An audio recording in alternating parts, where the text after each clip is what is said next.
Purihin ang Panginoon. Bago ka po umupo, pwede po bang tingnan mo yung katabi mo at sabihin mo sa lalaki, babae sa babae, I love you with the love of the Lord. I love you with the love of the Lord. Nararamdaman mo ba yung pag-ibig ng katabi mo sa'yo? Nararamdaman mo ba yung pag-ibig ng iyong magulang sa'yo? Nararamdaman mo ba yung pag-ibig ng kapwa mo? Nararamdaman mo ba higit sa lahat ang pag-ibig ng Diyos? O meron kang pakiramdam na para kang nag-iisa? Parang walang nagmamahal sa'yo? You are longing for something sa tingin mo, kulang sa'yo. Amen. Now, ito pong aklat ng Korinto ay sinulat ni Apostol Pablo. Dalawang bahagi po ito, 1 Corinthians and 2 Corinthians. Ang Corinthians po ay isang lungsod na mayaman. Maaring ang Korinto ay katulad ng New York, o dito ay BGC. At ang church po dito ay si Pablo ang nagtatag. Ngayon po, sa kanyang pagkakatatag nito, wala siya doon, pero merong mga problema na nag-a-arise doon sa loob ng church. The overview po ng pagsulat ni Apostol Pablo dito sa unang Korinto. Now, sinulat niya ito to address those problems. So, Paul wrote the letters to the Corinthians mainly to discuss serious problems in the church he founded. No? Ano ba yung mga problema na yon? No, including deep divisions, sexual immorality, misuse of spiritual gifts, pagan influences, and disputes over authority, and aiming to restore unity, correct behavior, and reinforce core Christian doctrines like love and resurrection. He responded to reports from members of the household of Chloe and a letter from Corinthians themselves, guiding them to focus on Jesus, not leaders, and promoting love as the ultimate virtue. Doon sa first chapter po, ang nagiging problema nila, namimili sila ng leader. Sabi ng isa, ako kay Pablo. Sabi ng isa, ako kay Peter. Sabi ng isa, ako kay Apollos. Sabi ng isa, basta ako kay Kristo. Wow, panalo ka na. Kasi kay Kristo ka. Pero, yung mga ganong pagkakataon, yung mga ganong senaryo, yun ang nagbubunsod ng division sa church. Bakit ba namimili ng leader? Kasi mas magaling si Pablo eh. Magaling siyang magsalita. Kasi si Pedro, spiritual siya. Ang dami niyang nagagawa. Ang dami niyang, nakakapagpagaling siya. Si Apollos, magaling siyang mag-evangelize.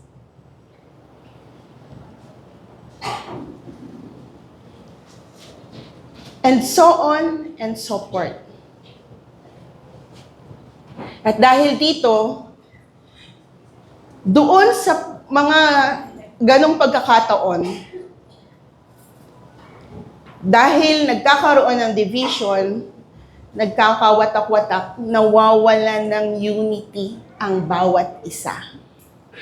At kapag hindi na united ang bawat isa, maghihiwa-hiwalay na sila. Amen.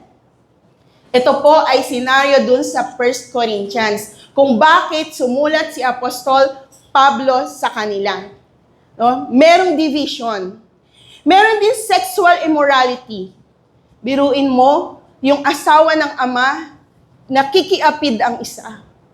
Sabihin, inisip ko, paano kaya yun? Asawa ng kanyang ama ay nakikiapid siya. So, possible ba na yung nanay niya ay inaasawa niya? Kasi asawa ng tatay niya eh. O merong asawa na iba yung tatay niya na inaasawa din niya. At sabi na, in-address to ni Apostol Pablo. Kaya ang Biblia po is, anuman ang problema, ito po ay nakakatugon at nakakapagturo ng mga bagay na dapat nating gawin. And dun po sa sexual immorality na yon, sabi ni Apostol Pablo, huwag kayong makikisalamuha, huwag kayong makikisama dun sa mga immoral. Sa mga tao na gumagawa ng mga bagay na ito. Bakit kaya maaring ikaw ay mahawa, maaring makita mo na tama yung ginagawa nila? No? Yun po yung ni Apostol Pablo dito. And yung spiritual gifts. He also addressed the spiritual gifts. No? Sabi niya dito, kasi ang church ng Corinto po, sila ay mayaman. Sila ay matatalino. Sila is full of knowledge and rich in spiritual gifts. Yun po yung katangian na meron ang church ng Corinto.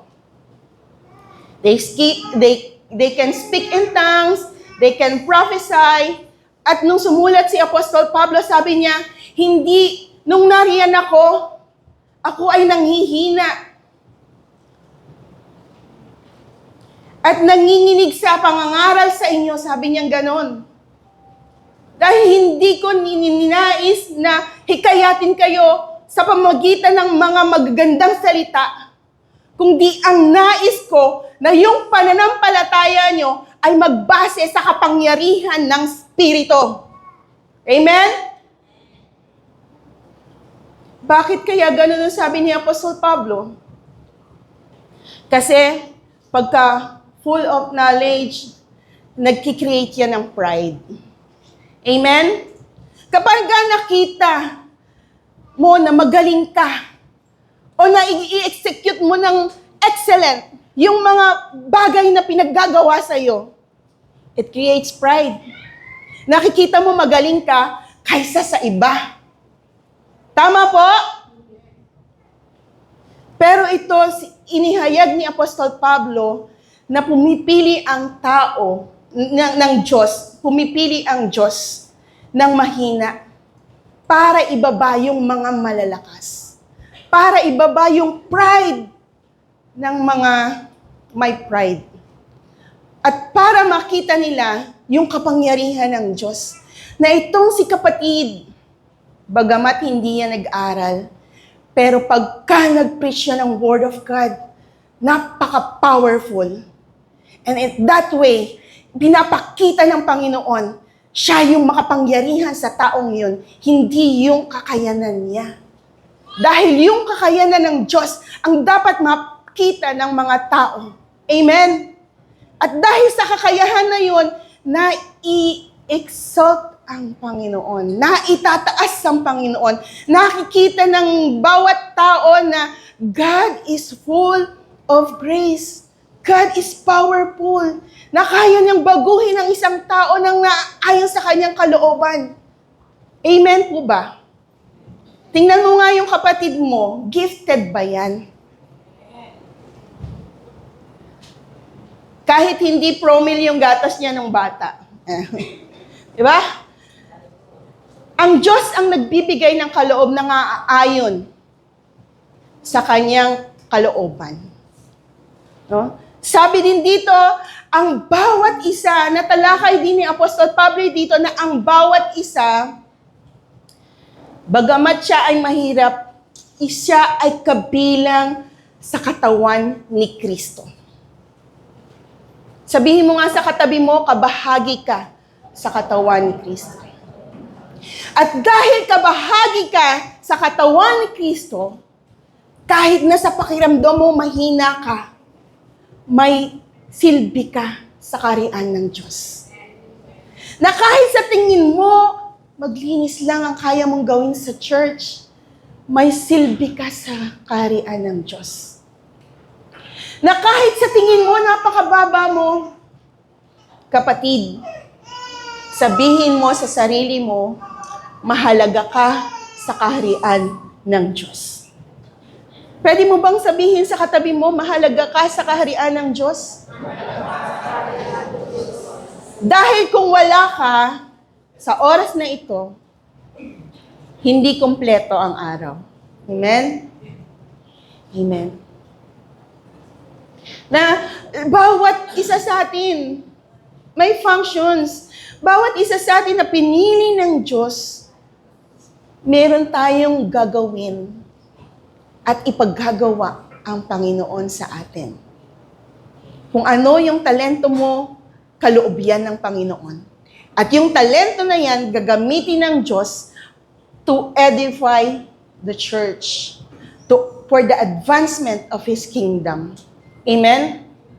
Inadress din dito ni Apostol Pablo na kapag ka nagdaraos kayo ng Lord's Supper, yung mga baon nyo,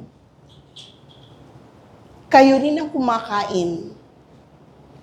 At pagdating nyo doon, nagugutom kayo, nangunguna kayo sa pagkain, nangunguna kayo sa pag-inom, kaya yung iba nabusog na, yung iba nalasing na, pero yung iba, gutom pa, walang makain. Alam niyo po ba, na kapag ka may handaan sa church, after ng handaan, may issue. Nagkakaroon ng issue dahil lang yon sa pagkain. Kaya purihin ng Diyos, dito sa church, pare-parehas ang kinakain natin. Amen? Na kaya, iniiwasan natin na yung magdala si Mama Nena ng sugpo, magdala ng morcon si Ate Lisa. Kasi pagka nagdala ng sugpo si Mama Nena, dapat pakainin niya yung 200 persons. Hindi siya mamimili kung sino lang yung pakakainin. At kapag nagdala ng morcon si Ate Lisa, dapat pakainin niya lahat. Hindi mga pastors lang yung pakakainin niya. Alam po, ganun yung nangyayari sa church ng Corinto na inadress ni Apostol Pablo. Meron pa nga umaalis ng church dahil lang nagtampo eh. Hindi nabigyan ng pagkain. At yun po ay inadress ni Apostol Pablo dito sa kanyang sulat sa Corinto. At bakit ba nagkakaroon ng mga ganong bagay? Sabi ni Apostol Pablo, ituturo ko sa iyo ang pinakamainam para wala ng division, walang sexual immorality, walang humiliation. At ito po yung pinakamahalaga na katangian ng isang church. Amen? Ito po yung pag-ibig. Now, sabi po dito sa verse 1, if I speak in tongues of men and of angels, but have not love, I am a noisy gong or a clanging cymbal. Alam niyo po yung gong, isang malaking metal yun eh, na merong sa gitna at may pambambo. Bang! Pagka pinambong ganon, bag, merong sounds na and yung sounds na yun malakas. Maabot sa kung saan man siya abutin. Pero pagkatapos ng sounds na yun, nawawala na. Ganun inihalin tulad ni Apostol Pablo. Kung kaya mo man mag-speak in tongues, pero wala ka namang pag-ibig, walang kabuluhan yung gift na meron ka. Amen? And sabi dito, and if I have prophetic powers and understands all mysteries and all knowledge, and if I have faith so as to remove mountains, but have not love, I am nothing. Tingnan mo nga yung katabi mo, puno-puno ba yan ng pagmamahal? Kasi kung wala palang pagmamahal sa puso mo, kahit na ikaw pa yung pinakamaraming spiritual gifts dito sa church, wala ka pa rin kabuluhan. Amen? Kung yung spiritual gifts na meron ka, hindi nararamdaman ng katabi mo, wala ka pa rin kabuluhan. Amen? Amen. If I give away all I have, and if I deliver up my body to be burned, but have not love, I gain nothing. No, makita mo po dito, yung verse 1, sabi doon, I am just a noisy gong. Sa verse 2, I am nothing. Sa verse 3, I gain nothing. Walang kabuluhan yung ginagawa mo, ikaw man ay merong pinakamagandang offering sa Panginoon. Kung ginagawa mo yon out of your selfishness, out of recognition. Diba? Merong mga nagbibigay. Kasi alam nila, pagka nagbigay sila, maibo-broadcast sa church. Alam nila, pagka may nagbigay sila, mare-recognize sila ng mga sa loob ng church. Ay, si kapatid, pagka may bigayan, nangunguna yan. Pinakamalaki yan magbigay. Pero kapag yung motive of your heart is not right in the sight of God, wala kang mapapala. You gain nothing. You gain nothing. Why? Kasi kapag ginawa mo yun nang walang pag-ibig, na walang pagsunod, nang hindi galing sa puso mo, parang ampaw lang yan na walang laman. Pero purihin ng Diyos. Dito sa church na to, merong malaking magbigay. Pero alam niyo po, yung humility sa puso niya, napakalaki. Kasi ayaw niya na mention yung pangalan niya. Amen? Palakpakan nga po natin ang Panginoon. Hallelujah. Nung magbibigay ka, hindi lamang dahil gusto mong matanyag. Kasi kung ganun ang motive ng puso mo, wala kang pakinabang. Walang pakinabang yung ginagawa mo. Amen? Amen. So makita po natin dito that God's given gifts should be founded in love. So kung yung ginagawa mo pala ay hindi bunga ng pag-ibig, walang kabuluhan yan. Pero dapat, sinasabi ni Pablo dito, na dapat lahat ng ginagawa mo, dapat yung spiritual gifts mo, ginagawa mo yan out of love. Yung sacrifices and offering mo, ginagawa mo yan out of love. Diba? Yung mga talents and gifts mo, i-share mo yan sa iba, ginagawa mo yan sa church out of love. Pero kung walang pag-ibig, walang kabuluhan ang lahat ng bagay. Amen? Amen. Purihin ang Diyos. Purihin ang Diyos. Amen. And dito po sa verse 4, ipinakita dito ni Pablo, ano ba dapat ang ginagawa natin? Ano ba yung tunay na picture ng isang tunay na pag-ibig na hindi nawawala? That lasts, that never dies, that lasts forever. Na kahit na lumisan ka sa lugar na ito, bumalik, nakipagkita ka na kay Kristo, wag naman, hanggang ngayon. Wag naman sa ngayon, gusto ka pa naming makasama, lagi kang maaalala ng kapatid mo. Amen? And sabi dito, eto yung mga bagay na dapat nating gawin. Eto yung mga bagay na ipinamumuhay natin. Amen? Sabi dito, yung illustration ng pag-ibig na dapat ay nasa puso natin at dapat ay nagre-reflect sa bawat isa sa atin. Church, remember that you are the temple of God. Amen?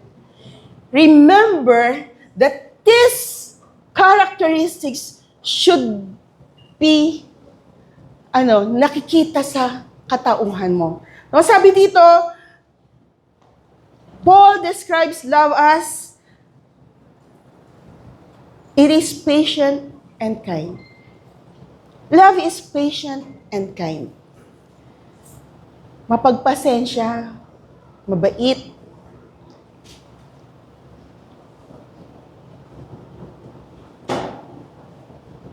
Gaano kahaba yung pasensya mo? Naku, napakaliit lang ang kitid lang ng pasensya pagka hindi naghahari ang pag-ibig. Amen? And love is patient, it does not envy or boast. Sabi niya, ang pag-ibig ay hindi mainggitin. Na kapag ka nakita mo si kumare, may bagong kotse, gusto mo rin, magkaroon ka ng kotse. Nakita mo si kumpare, nagpapagawa ng bahay, gusto mo rin magpagawa ng bahay. Nakita mo si kapatid, may bagong sapatos, gusto mo rin may bago kang sapatos. Hindi ganon ang pag-ibig. Hindi siya mainggitin. Hindi mayabang at mapagmataas. Ito, di ba? Hindi mo pinagmamalaki yung sarili mo. Hindi ka full of pride. Alam mo po, yung tao na mayabang, malayo pa lang, sinasabi nako, lakas ng hangin, nabubuwal ako. Diba? Kasi pagka nagsalita, puro kayabangan eh. Pero yung kayabangan na yun, hindi daw yun ang definition ng pag-ibig. Yung pride, yung kayabangan, hindi yun ang definition ng pag-ibig. Sabi dito, hindi magaspang ang ugali. Na kapag ayaw mo sa kanya, hindi mo siya napapansinin. Na kapag hindi mo nagugustuhan yung binibigkas niya sa bibig na, lagi mo siyang binabara. Hindi ganon. Sabi mo nga sa katabi mo, hindi ganon, kapatid. Amen. Palakpakan nga po natin ang Panginoon. Hallelujah. Sabi dito, hindi makasarili. Diba? Kapag may baon tayo, i-share naman natin sa iba. Huwag lang tayo mabubusog. Kasi ito nga yung in-address ni Apostol Pablo doon sa Last Supper, na kapag meron kayong baon, kayo lang ang kumakain ng baon nyo. Hindi nyo inaalala yung mga walang baon. Purihin ng Diyos, wala dito nun. Amen? Amen. Purihin ng Diyos. Palakpakan nga po natin ang Panginoon. Hallelujah. Hallelujah. Ang pag-ibig ay hindi makasarili. Yung mga bagay na meron ka, alam niyo yung pita. May nanghingi sa kanya ng pita, kahit na isa na lang yung pita niya, yung hinati pa niya, isinare niya sa katabi niya. Napakasarap sa pakiramdam ng pinag-sharean, di ba? Alam mo na yun na lang yung meron ka, pero ibinahagi mo pa sa kapwa mo. Ang sarap sa pakiramdam ng binahigian mo. Na meron nanghiram sa'yo. Kapatid, meron ko pang 100 dyan. Wala na akong pamasahe pa uwi. Maglalakad na ako. Pero meron kang 100 sa bulsa. Naku, may 50 pesos pa rin ako. Kailangan ko rin ng pamasahe, 50 pesos eh. O sige kapatid, hati tayo. Parang may pamasahe ka. 50-50 tayo. Amen? Ang tunay na pagmamahal, hindi iniisip yung sarili niya. Mas iniisip niya yung kapanganan ng iba. Amen? Amen. Tingnan mo nga yung katabi mo. Selfless ba yan? I hope so. I hope so. And sabi po dito, hindi magagalitin. Ano ka ba naman? Sinabi ko na sa iyo kanina. Tatanong mo na naman ulit ngayon? Ano ka ba naman? 2 beses ko na sinabi sa iyo, hindi mo pa rin naiintindihan?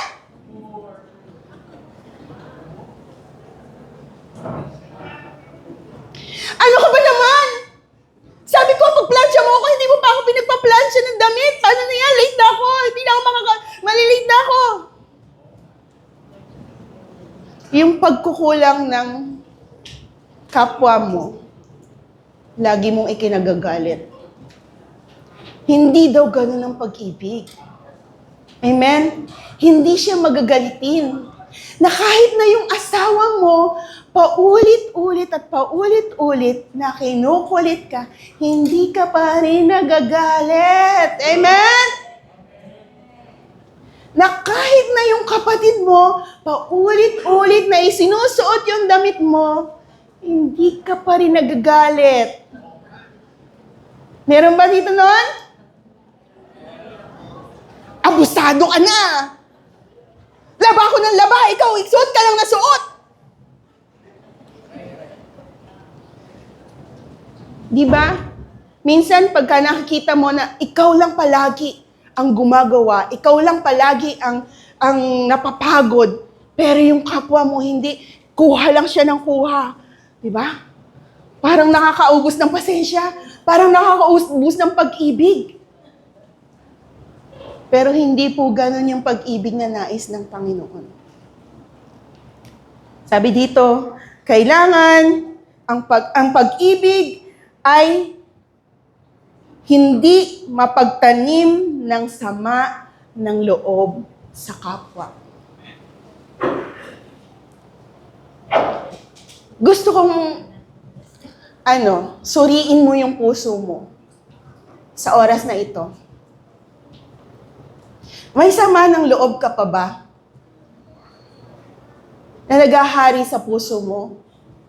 Sama ng loob sa magulang mo, sama ng loob sa kapatid mo, sama ng loob sa kamag-anak mo, sama ng loob sa asawa mo, sama ng loob sa kapwa mo.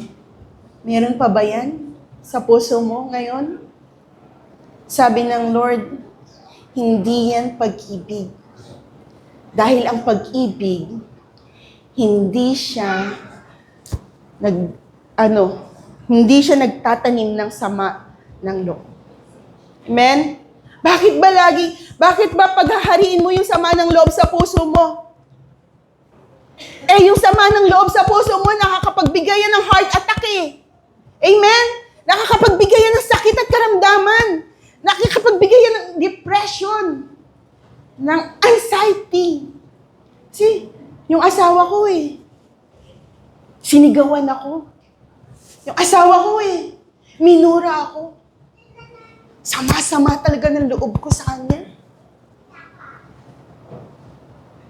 Kasi, si ate, mihingi lang naman ako sa kanya ng 100 pang date, hindi ako binigyan. May pera naman siya. Sama ng loob ko talaga sa kanya, hindi ako nakapag-date. Hindi ko na-i-date yung gustong i-date. Ang sama ng loob, sumisira yan sa pagkatao, sa sarili mong pagkatao. Amen? Yung sama ng loob, nakakapaghiwalay yan sa pag-ibig ng Diyos, sa presensya ng Diyos. Kaya kung sa oras na ito, may sama ng loob ka pa, surrender it to the Lord. Amen? Dahil hindi yan ang nais ng Panginoon. Amen? Sabi dito, hindi ito natutuwa sa masama. Sa halip nagagalak sa katotohanan. Amen? Kapag yung isa sa kapamilya mo, alam mo, na nakikiyapid siya sa hindi niya asawa, ikinatutuwa mo ba? Siyempre, hindi. Anong kailangan mong gawin? Caught mo yung attention niya at sabihin mo, hindi tama yun. Ang sabi ng Lord, kapag ka itinama mo yung mga pagkakamali na nakikita mo na ginagawa mali ng kapwa mo, ito ay nakakapagbigay ng kaluguran sa Diyos. Hindi mo hinahayaan o kinukonsinte yung mali. Pero ang Lord naman ay Diyos na pag-ibig at Diyos na mahabagin. Dun sa mga nagkakaroon ng kasalanan, lagi siyang handang magpatawad dun sa mga nihingi ng kapatawaran. Amen? Amen. At sabi po dito, kabaliktaran naman, yung qualities ng pag-ibig, sabi dito sa verse 6, ang pag-ibig ay matiisin. Salamat sa Diyos. 50 years na kayo ng asawa mo, napagtiisan mo rin. Napagtitiisan mo pa rin. Amen? Sino po dito, 60 years na magkasama na may asawa? 50 years. 45 years. 40 years. Every year, di ba? Pagka unang kasal kayo, every year, sineselebrate nyo yung anniversary. Pag umabot na kayo ng 30, sineselebrate nyo pa rin ba? Alam nyo po, napakasarap i-celebrate ng anniversary every year. Kasi hindi mo alam kung next year kasama mo pa yung asawa mo. Aray ko! Kaya, kung may asawa ka ngayon, namnamin mo na bawat sandali na kasama siya. Amen? Namnamin mo na! Alam niyo po, masarap may asawa. Bakit? Kasi regalo ng Diyos yan eh. Yung meron kang katuwang sa buhay. Regalo ng Diyos yan. Pero in-address din naman ni Apostol Pablo na kung ikaw ay single, manatili ka na lang ng single na naglilingkod sa Panginoon. Amen? Pero yung mga pwede pang mag-asawa kayo, yung mga dalaga pa. Amen? Masarap may katuwang sa ministry ng Panginoon. Amen. Purihin ang Lord. Hallelujah. Sabi dito, ang pag-ibig ay mapagtiwala. Alam niyo po, kwento ko lang po yung buhay ko dati, nung hindi pa ako mananampalataya. Ako po ay talagang hindi naman nagtitiwala sa asawa ko kahit na matagal na kami magkasama. Dahil alam ko yung kaibuturan ng puso, ng pagkatao niya. Alam ko kung nagsisinungaling siya, alam ko kung meron siyang ginagawa na instinct Instinct ng asawa. Pero alam niyo po, nung na-born again ako, nag-iba. Nung ang buhay ko ay na kay Kristo na, iba na yung pakiramdam ko. Noon na hindi ako born again, selosa ako Lagi ako nagseselos at pinag-iisipan ko ng masama yung asawa ko. Pagka merong ginagawa, kasi alam ko, yung dati niyang pagkatao Kung ano yung pagkatao niya. Babaero. Laging merong, ewan ko.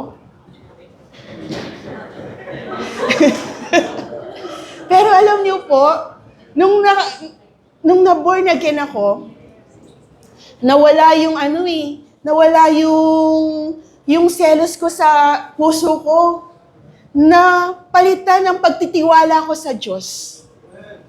Na kahit na ano na yung ginagawa ng asawa ko, na kahit na ano pa yung sabihin ng mga nasa katabi ko, pinagkatiwala ko na sa Diyos Pinagkatiwala ko na siya sa Diyos Kaya alam ko, may tiwala ako na namumuhay siya ng maayos. At purihin ng Diyos. Dahil nakita ko yung katapatan niya din. Nakita ko yung katapatan ng Diyos sa buhay niya. At lalo ko siyang minahal. Amen? Masarap pala sa piling ng Panginoon Kasi pagka nasa piling ka ng Panginoon, nawawala yung selos mo. Kapag ka naghahari ang pag-ibig ng Diyos sa puso mo, nagpibuild yun ng tiwala sa kapartner mo. Amen? Kapag ka naglilingkod ang kapartner mo, lalong wow! Lord, salamat sa asawa mo na binigay mo sa akin. Sa asawa ko na binigay mo sa akin. Napakasarap talaga magmahal ng isang asawa na ikaw ang pinaglilingkuran. Amen. Amen. Amen. Sorry naman po. Amen. Napasarap ako ng kwento, ano po. And sabi dito, puno ng pag-asa at nagtitiyaga hanggang wakas. Nagtitiyaga hanggang wakas.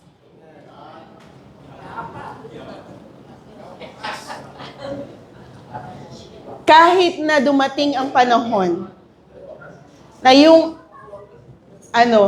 asawa mo, baldado na, kaya mo pa ring alagaan. Pag dumating yung panahon na bingi na yung asawa mo, kaya mo pa rin mag-sign language. Kasi yung pag-ibig na meron ka, pag-ibig ng Diyos na naghahari sa iyo, na meron ka, ayun din yung pag-ibig na naranasan mo sa iyong asawa, sa iyong pamilya, sa iyong kapwa. Ito ay forever walang wakas. Amen? Amen. Purihin ang Panginoon. Alam niyo po, pagkausapin pag-ibig, napakasarap pag-usapan. Amen? Kaya po wrap up na. Okay. So, balikan po natin yung pinag-aralan natin na sinulat ni Apostol Pablo. Ito po ay address sa church at the same time, address din sa bawat isa sa atin sapagkat you are the temple of God. You are the church of God. We are the body of Christ. We are the church. So makita po natin dito sa verse 1 to 3, God's given gifts should be founded in love. Ano man yung talento na meron ka, gamitin mo yan sa pamamagitan ng pag-ibig. Rooted in love. Kasi sabi dito, kung ginagawa natin ang mga bagay na walang pag-ibig, ito ay walang kabuluhan, ito ay walang pakinabang, ito ay parang alingaw-ngaw lamang. Amen? Second, God gave us a clear portrait of true love that never dies. No? An illustration of what love should be. Love is patient and kind. Love does not envy or boast. It is not arrogant or rude. It does not insist on its own way. It is not irritable or resentful. It does not rejoice in wrongdoings. Second, love knows no boundaries. Sabi dito, it rejoices with the truth, bears all things, believes all things, hopes all things, and endures all things. Love never ends. Sa verse 8, all things will pass away, but love remains. Love is defined through actions, not emotions. It is the language, yung gawa mo is the language of love. Amen? Yung mga bagay na ginagawa mo, iyan yung nagre-reflect kung ano bang naghahari sa puso mo, pag-ibig ba? O ewan. Amen. Sabi dito, ang application natin, make use of God's given gifts rooted in love to edify the church. The gifts and the talents that we have, gagamitin natin yun para mapalakas ang isang sambahayan ng Diyos. Amen? And love, genuinely like the love of Christ, a love that never dies. Dapat yung pag-ibig na meron tayo ay katulad ng pag-ibig ng Panginoong Hesukristo. And this is the very essence of our message today.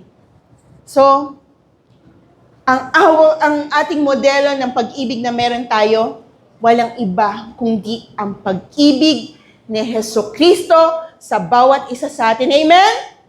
It is the love of God. Jesus perfectly fulfilled this love. Patient with sinners, kind to the broken, humble to the cross, enduring in suffering. We do not manufacture this love. We received it from Him. And love, a love that never dies, God is love. Amen? Purihin ang Panginoon. When the noise fades, when the gifts cease, when we stand before Christ, only one question will remain. Nagmahal ba ako? Did I love? Nagmahal ba ako? Nakikita niyo ba ako dahil sa pag-ibig na nananahan sa akin? Bunsod ng aking pagkikiisa kay Kristo? Amen? Amen. Napakasarap na namnamin yung pag-ibig na ipinagkaloob sa atin ng Panginoong Hesukristo. Amen? Pwede po ba nating i-declare yung kadakilaan ng Diyos? Hallelujah! Hallelujah! Hallelujah! Sige po, pwede po tayong lahat ay tumayo at ating i-declare yung kabutihan ng Diyos. Meron po tayong inawit kanina dyan. Gusto ko na saliksikin mo ang puso mo ngayon. Hallelujah! Meron bang inggit sa puso mo sa oras na ito? Meron bang nananahan na inggit sa puso mo? Nakikita mo ba na merong pagmamataas sa'yo? Nakikita mo ba na merong kang magaspang na pag-uugali? Napakainam na sarili muna natin ang ipasaliksik natin sa ating Panginoon. Dahil kapag ka nalinis ang puso natin, nakita natin yung mga pagkakamali natin, hindi natin makikita yung kakulungan, pagkakamali ng iba. Hallelujah, Lord. Come on, church. Hallelujah, Jesus.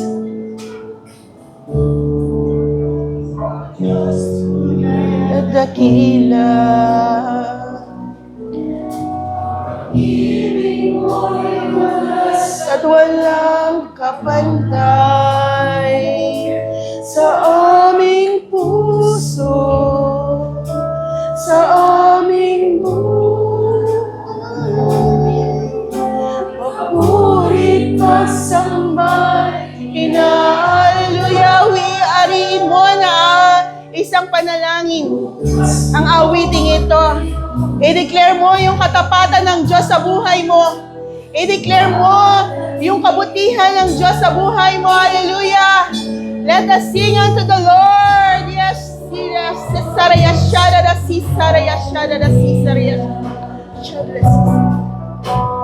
Hallelujah, Jesus. At walang kapantay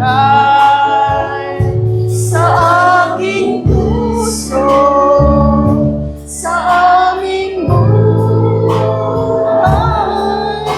Papurit pagsambay, iaalay. Bukas mo ngayon, magpakailanman, luwalhatiin. Hallelujah!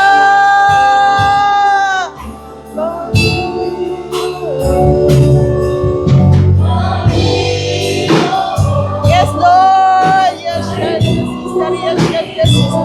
Kay buti mo, Panginoon! Hallelujah!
kapatid, pwede mong i-close your eyes, bow down your heads, and ask God, surrender everything, the bitterness, the hatred, the selfishness in your heart today, and let God enthroned in your heart. Let God enthroned in your life.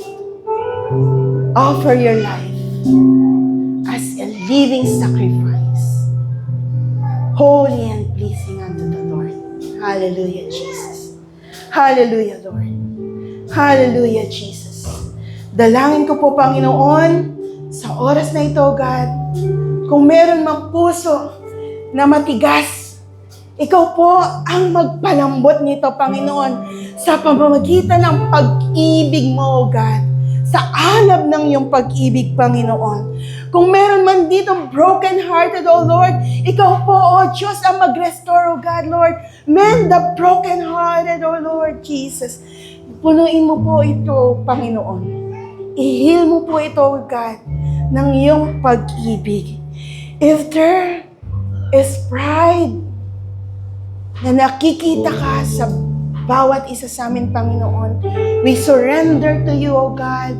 Palitan mo po ito ng kababaang loob, Panginoon. Kung lagi namin nakikita ang aming mga sarili na kami lang ang tama, Panginoon, na dapat kami ang masusunod, Lord, we surrender this thing to you, O God. Ikaw po ang manguna, Panginoon. At dalangin po namin, O Diyos, sa oras na ito, yung kalooban mo po ang masunod sa bawat isa sa amin, Panginoon. Yung pag-ibig mo po ang maghari sa bawat isa, O God, Lord. Bless your people, O God. Bless your people, O Lord. Iparamdam mo po yung init ng pag-ibig mo sa bawat isa na narito, Panginoon, mula dulo hanggang sa harapan, Panginoon. Hallelujah. Let your Spirit be upon each every one of us, O God. Ang pakipisan ng Santong Espiritu, ang patuloy na maranasan at ang kapayapaan at pag-ibig nagmumula sa iyo ang aming mabaon, Panginoon. Sa oras na ito, God, bless your people in the name of the Father, the Son, and the Holy Spirit. Everybody say,